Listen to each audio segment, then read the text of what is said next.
E muita gente aqui, cara, muita gente mesmo perguntando pedindo pra gente falar um pouco do submarino. Opa! Vamos falar do Titanic, né? Então, explicar pra galera, né? A empresa lá é uma empresa que faz isso, tá, cara? Não é o primeiro mergulho desse submarino, não. Ele já tinha mergulhado várias vezes. E é um tipo de, sei lá, passeio, turismo, que eu posso dizer. Do mesmo jeito que a gente tá falando do Coronado, né? Pra gente que tem muito dinheiro, visitar embarcações naufragadas aí pelo mundo afora. O cara tem esse gosto, cara. Pô, é mórbido, eu gosto de coisa que se eu mórbido. falar, vocês vão falar, cara, o Sacani é maluco, então, mas eu gosto. Tem cara que gosta de ver barco naufragado. E só que se paga muito caro para isso. Esse submarino já tinha mergulhado aí.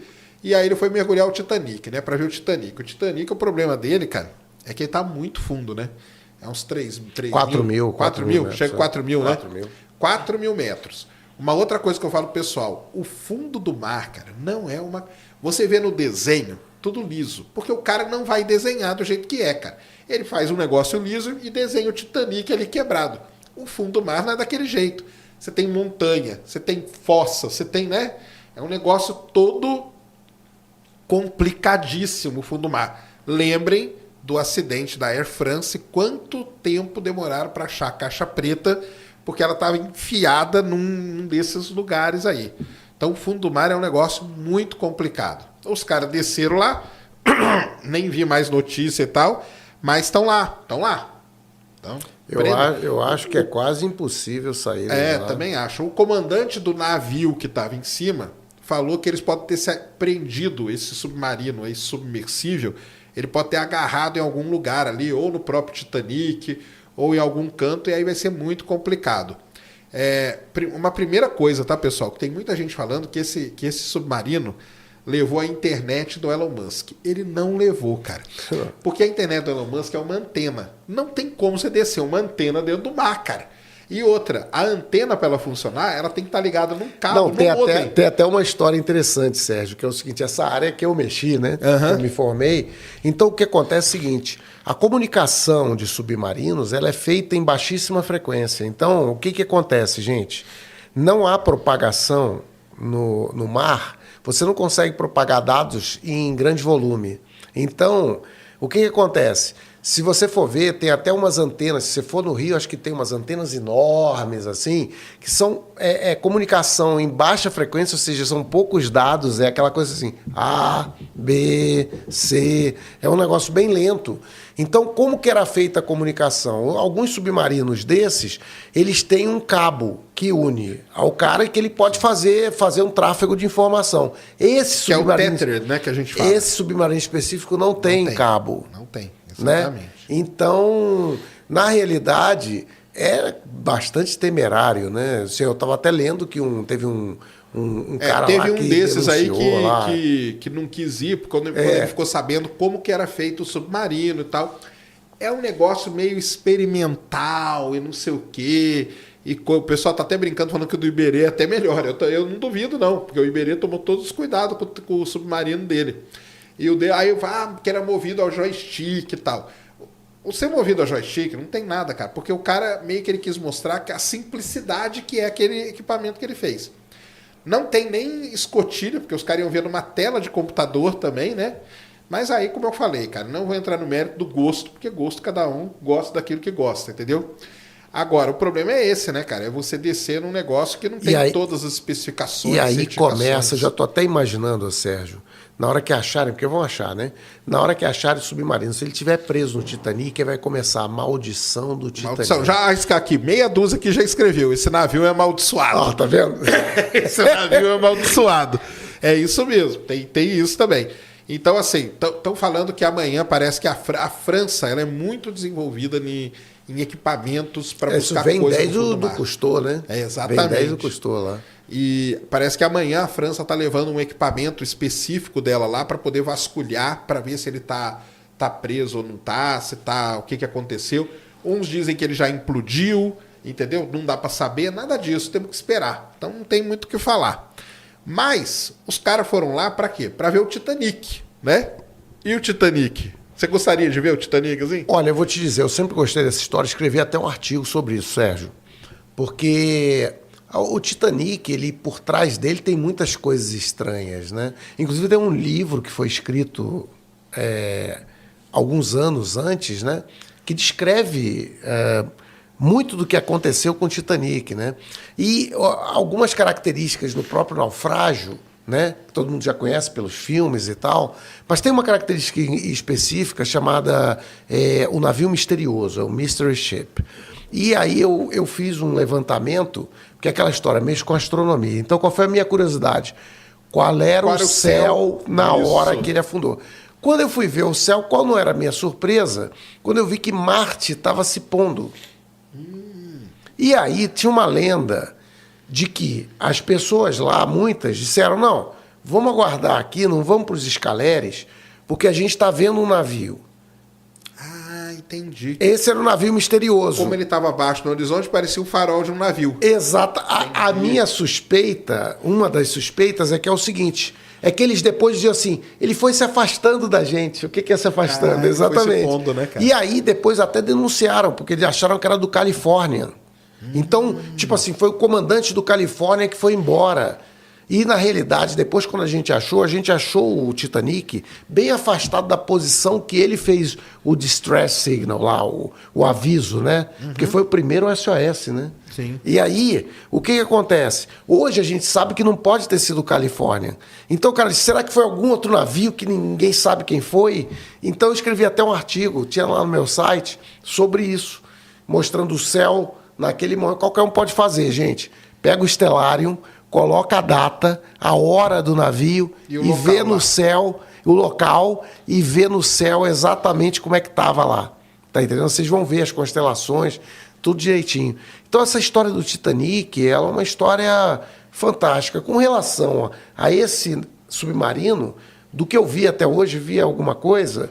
Bom, eu sinceramente acho que foi bastante irresponsável. Até tem uma pessoa lá que era um funcionário que denunciou, por exemplo, coisas assim absurdas. Tipo, a escotilha, ela só era aprovada a 1.500 metros de profundidade, o cara ia a 4.000, pô.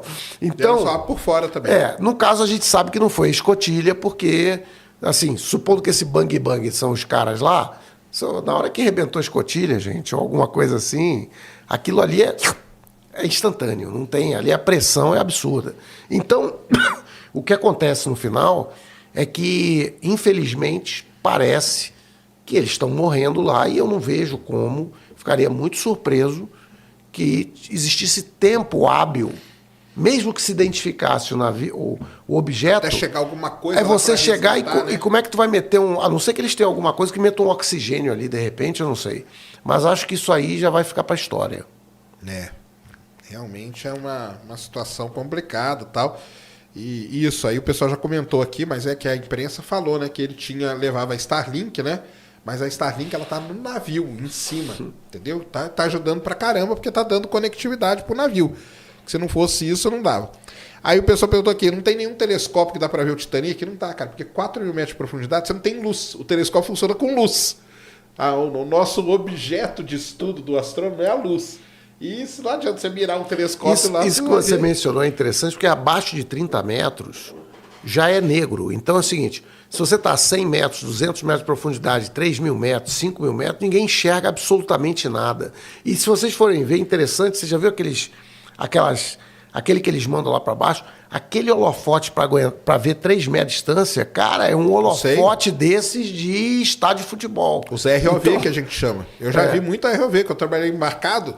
E eu muitas vezes ia acompanhar o cara nos ROV ali, entendeu? Descendo e tal, porque às vezes prende uma coisa, às vezes tem peixe que prende na árvore de Natal, que você chega com esse ROV, com a garrinha dele, dá uma cutucada pro peixe sair e ir embora, entendeu? Podia descer um negócio desse? Poderia, mas aí são pouquíssimos que aguentam. O problema do Titanic é isso, galera. Ele profundidade é 4 quilômetros, cara. Então aguentar a pressão de 4 quilômetros não é... Esses ROV aí que a Petrobras tem funciona a 2.500, 2.800 no máximo, entendeu? De lâmina d'água. Não chega a 4 quilômetros. É pressão violentíssima, cara. É uma pressão violentíssima. Não é qualquer coisa que aguenta, né? Até que tem aquele negócio, não sei se você concorda, o pessoal fala, e aí tá tendo toda essa discussão agora. Por causa do... O pessoal está corrigindo aqui. A gente está falando de submarino, cara, só para simplificar, tá? A gente sabe, é o submergível e tal, mas estão falando isso só para... O pessoal está falando assim, aí, ó, e aquele negócio, né, do que... O que você preferiria? Ficar preso num submarino a 4 km de profundidade ou numa nave espacial na órbita da Terra? E aí? Isso aí é uma coisa que vem logo na cabeça, né, quando a gente vê isso. Eu diria para você que eu acho que uma órbita em volta da Terra é mais fácil. Mas o pessoal fala, então, porque isso que o pessoal vai até cobrar de mim e falou, bem que você fala, né, cara? Eu falo, cara, o espaço não é tão simplista assim, tá, a resposta, mas o espaço é mais tranquilo, né? Do que numa altíssima profundidade dessa, né, cara? Eu acredito que sim. Assim, essa questão é porque é justamente o problema inverso, né? Enquanto um tem uma pressão absurda, o outro não tem nenhuma, ele vai sugar tudo ali, não vai sobrar nada. Se tiver um buraco ali, exato. Ele vai, um implode, o outro meio que explode, né? Mas eu acho que o espaço é uma... Ele é uma coisa engraçada, né, Sérgio? Porque a gente vê, por exemplo, essas naves indo para a Lua ou para Marte, etc. Na realidade, o cálculo em si das órbitas e tal, ele não tem uma sofisticação muito grande. O problema é tecnológico mesmo, né? Por exemplo, a falha dos equipamentos, né? Redundância. Tipo o que aconteceu na Apollo 13 lá, né? O cara... Aquele filme ali eu já vi umas 15 vezes. Eu não sei você, mas eu já vi umas 15 vezes. É demais, né? Porque aquele negócio ali beira o inacreditável, né? Exatamente. Aquele é um dos poucos que eu dou razão pro pessoal, que diz assim, não, o homem não foi na Lua. Mas veio que inventaram a Apollo 13 também. Exatamente. Então é isso. O pessoal fala aí do que a gente fala. Não é que o universo a gente sabe mais do que o fundo do mar, cara. É porque... o fundo do mar tem toda essa complicação, né? Chega um momento que no fundo do mar não tem a luz que a gente precisaria. Não precisa ir muito longe, né, Sérgio? Sumiu um avião inteiro. Um 777, a gente não sabe onde é que está. Né? Se estivesse no espaço, a gente sabia. Saberia. O carro do Elon Musk, a gente sabe onde é que está, aquele carro que foi lançado lá. É isso mesmo. Um cara escreveu aqui, se fosse no espaço, seria mais fácil achar o objeto. Mais ou menos isso. Ih, cara, como que fala seu nome aqui? Natsu, eu acho. O que acontece com o corpo de um humano se ele sair de um submarino a 4.000 metros de profundidade?